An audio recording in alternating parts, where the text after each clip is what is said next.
আপনি বাজারে গেলেন, একটা ব্র্যান্ডেড ব্যাটারি কিনলেন, কিন্তু সেই ব্যাটারিটা কিনলেন নর্মাল দোকান থেকে। ভাবছেন আপনার গাড়ি বা ইনভার্টার বছরের পর বছর নিশ্চিন্তে চলবে? তাহলে আপনার জন্য রয়েছে একটা চরম দুঃসংবাদ।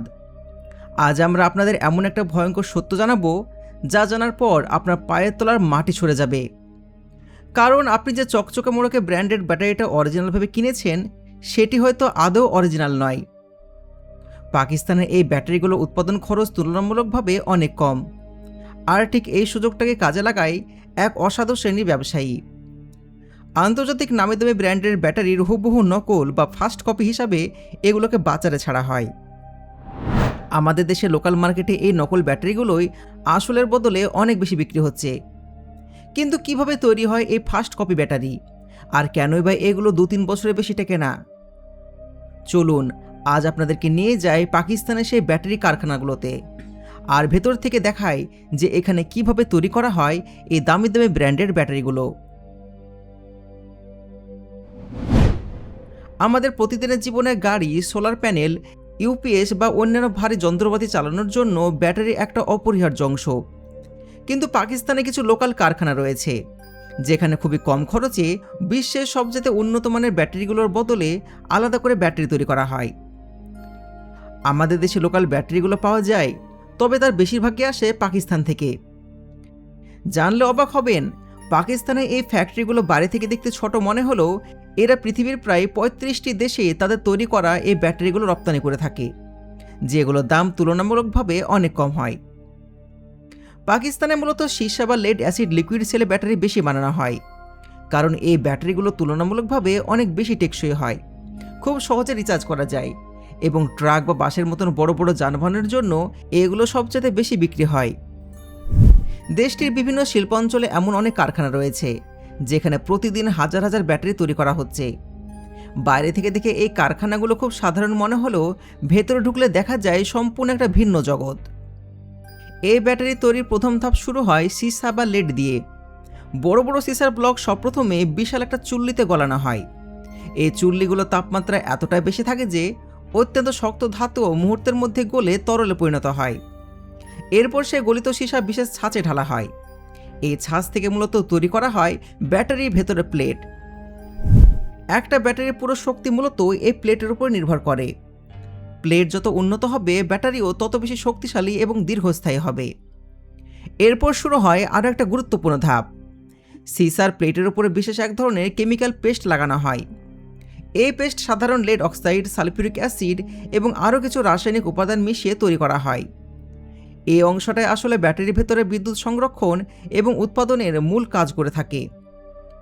কারখানার শ্রমিকরা এখানে অত্যন্ত সতর্কভাবে কাজ করেন, কারণ রাসায়নিক মিশ্রণে সামান্য একটু ভুল হলেই পুরো ব্যাটারি একেবারে নষ্ট হয়ে যেতে পারে। পেস্ট লাগানোর পর প্লেটগুলোকে খুব ভালো করে শুকানো হয়। অনেক কারখানায় বড় বড় হিটিং চেম্বার ব্যবহার করা হয়, যেখানে নির্দিষ্ট তাপমাত্রায় প্লেটগুলো কয়েক ঘন্টা ধরে রাখা হয়। কারণ প্লেটের ভেতরে রাসায়নিক বিক্রিয়া ঠিকভাবে সম্পূর্ণ না হলে ব্যাটারি খুবই দ্রুত নষ্ট হয়ে যেতে পারে। এরপর প্রতিটি প্লেট আলাদা করে নিখুঁতভাবে পরিষ্কার করা হয়। কোনো প্লেটে সামান্য ফাটল বা ত্রুটি থাকলেও সেটি সাথে সাথে বাদ দেওয়া হয়। এরপর আসে ব্যাটারির সবচাইতে পরিচিত অংশ, অর্থাৎ ব্যাটারি কেস বা বডি তৈরি করার ধাপ। পাকিস্তানে বেশিরভাগ কারখানায় এই কেস বাইরে থেকে আসে, তবে অনেক কারখানায় এই প্লাস্টিক কেসও স্থানীয়ভাবে তৈরি করা হয়। এই বডিগুলো কোনো সাধারণ প্লাস্টিক দিয়ে নয়, এগুলোকে এমনভাবে তৈরি করা হয় যাতে এগুলো উচ্চ তাপমাত্রায় কেমিক্যালের তীব্রতা এবং প্রচণ্ড চাপ অনায়াসে সহ্য করতে পারে।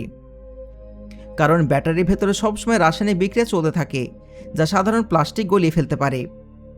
এরপরে শুকনো প্লাস্টিকগুলো নির্দিষ্ট ক্রমে সাজানো হয়।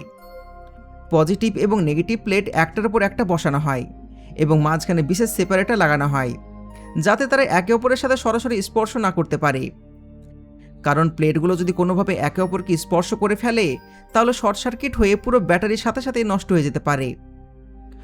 সব কিছু ঠিকভাবে বসানোর পর ব্যাটারির ভেতরে সালফিউরিক অ্যাসিড ঢালা হয়। এই অ্যাসিডই মূলত ব্যাটারির রাসায়নিক শক্তির প্রধান উৎস। তবে এটি অত্যন্ত বিপজ্জনক হওয়ায় পুরো প্রক্রিয়াটি খুবই কড়া নিরাপত্তার সাথে করা হয়। বড় বড় অটোমেটিক মেশিন ব্যবহার করে নির্দিষ্ট পরিমাণ অ্যাসিড প্রতিটি ব্যাটারিতে ভরা হয়। এরপর ব্যাটারি কিছু সময়ের জন্য রেখে দেওয়া হয়, যাতে ভেতরে রাসায়নিক বিক্রিয়া শুরু হতে পারে। এ পর্যায়ে ব্যাটারিকে সরাসরি বাজারে পাঠানো হয় না, সব প্রথমে এটিকে চার্জিং লাইনে দেওয়া হয়। এখানে শত শত ব্যাটারি একসঙ্গে যুক্ত করে ধীরে ধীরে দীর্ঘ সময় ধরে চার্জ দেওয়া হয়। অনেক সময় এই প্রক্রিয়া কয়েক ঘন্টা থেকে শুরু করে কয়েক দিন পর্যন্ত চলতে পারে, কারণ নতুন ব্যাটারিকে প্রথমবার সঠিকভাবে চার্জ না দিলে তার স্থায়িত্ব অনেক কম হয়ে যায়। এরপর শুরু হয় সবচেয়ে গুরুত্বপূর্ণ অংশ, অর্থাৎ টেস্টিং বা পরীক্ষা। পাকিস্তানের উন্নত কারখানাগুলোতে প্রতিটি ব্যাটারি আলাদাভাবে পরীক্ষা করা হয়। কোনো ব্যাটারি নির্দিষ্ট ভোল্টেজ ধরে রাখতে না পারলে সেটিকে বাতিল করা হয়। কিছু ব্যাটারিকে আবার ভারী লোড দিয়ে পরীক্ষা করা হয়, যাতে বোঝা যায় বড় ট্রাক বাস চালানোর সময় এটি কতটা চাপ সহ্য করতে পারবে। আবার কিছু ব্যাটারিকে অতিরিক্ত গরম পরিবেশে রেখে দেওয়া হয় উচ্চ তাপমাত্রায় এর কার্যক্ষমতা কেমন থাকে দেখার জন্য। সবচেয়ে অবাক করার বিষয় হলো, অনেক লোকাল কারখানায় এখন অত্যাধুনিক অটোমেশন ব্যবহার করা হচ্ছে। আগে যেখানে শ্রমিকদের হাতে অনেক কাজ করতে হতো, সেখানে এখন রোবোটিক আর্ম বা কম্পিউটার নিয়ন্ত্রিত মেশিন ব্যবহার করা হচ্ছে। এতে ব্যাটারির উৎপাদন যেমন দ্রুত বাড়ছে, তেমনি কোয়ালিটিও ভালো হচ্ছে। তবে এই শিল্পের সবচেয়ে বড় চ্যালেঞ্জ হচ্ছে নিরাপত্তা এবং পরিবেশ দূষণ। কারণ সীসা এবং অ্যাসিড দুটোই অত্যন্ত ক্ষতিকর উপাদান, তাই উন্নত কারখানাগুলো এখন রিসাইকেল সিস্টেম ব্যবহার করছে। কিন্তু এতক্ষণ যে উন্নত প্রযুক্তির কথা শুনলেন, এর পেছনে লুকিয়ে আছে প্রতারণার একটা বিশাল ফাঁদ। এই আধুনিক প্রযুক্তি ব্যবহার করেও ব্যাটারির উৎপাদন খরচ পাকিস্তানের কারখানাগুলোতে অত্যন্ত কম হয়ে থাকে। আর ঠিক এই সুযোগটাকে কাজে লাগায় এক শ্রেণীর অসাধু ব্যবসায়ী। তারা আন্তর্জাতিক নামিদামি ব্র্যান্ডের স্টিকার এবং প্যাকেট হুবহু নকল করে এবং সস্তা ব্যাটারিগুলোর গায়ে লাগিয়ে দেয়। এইভাবে তৈরি হয় ফার্স্ট কপি ব্যাটারি। আমাদের দেশে লোকাল মার্কেটগুলোতে এই নকল ব্যাটারিগুলোই আসল বলে বিক্রি করা হচ্ছে। আমরা অনেক সময় চকচকে মোড়ক আর নামিদামি কোম্পানির নাম দেখে অরিজিনাল ব্যাটারি ভেবে সেগুলো অনেক বেশি দাম দিয়ে কিনে আনি, কিন্তু আসলে সেগুলো সমস্ত পাকিস্তানের তৈরি ফার্স্ট কপি বা নকল ব্যাটারি। যেহেতু এগুলো দেখতে একদম আসল ব্যাটারির মতন, তাই সাধারণ মানুষের পক্ষে এগুলো চেনা প্রায় অসম্ভব। ভালো কোয়ালিটির ব্যাটারি বলে আমরা কিনে আনলেও সেগুলো বেশি দিন চলে না। মাত্র 2 থেকে 3 বছরের মধ্যে এগুলো পুরোপুরি নষ্ট হয়ে যায়, চার্জ ধরে রাখতে পারে না বা ফুলে যায়। এবার নিশ্চয়ই বুঝতে পারছেন বন্ধুরা, আপনার কেনা ব্যাটারিগুলো কেন বেশি দিন চলে না। কারণ সেগুলোর মধ্যে বিশাল একটা অংশই থাকে এ ফার্স্ট কপি বা নকল ব্যাটারি। তাই ক্রেতা হিসেবে আমাদেরকে এখন অনেক বেশি সতর্ক থাকতে হবে। আপনাদের জন্য একটা অত্যন্ত জরুরি এবং সচেতনতামূলক বার্তা হলো, আপনারা যখন বাজার থেকে নতুন ব্যাটারি কিনবেন, তখন অবশ্যই ব্যাটারির বডিতে লেখা কিউআর কোড এবং সিরিয়াল নম্বরটি আপনার স্মার্টফোন দিয়ে স্ক্যান করে কোম্পানির ওয়েবসাইটের সাথে মিলিয়ে নেবেন, যেন আপনি কোনোভাবেই না ঠকেন। আর সবসময় চেষ্টা করবেন রাস্তার ধারে সাধারণ দোকান থেকে না কিনে পরিচিত এবং ব্র্যান্ডের নিজস্ব অথরাইজড শোরুম থেকে ব্যাটারি কিনতে।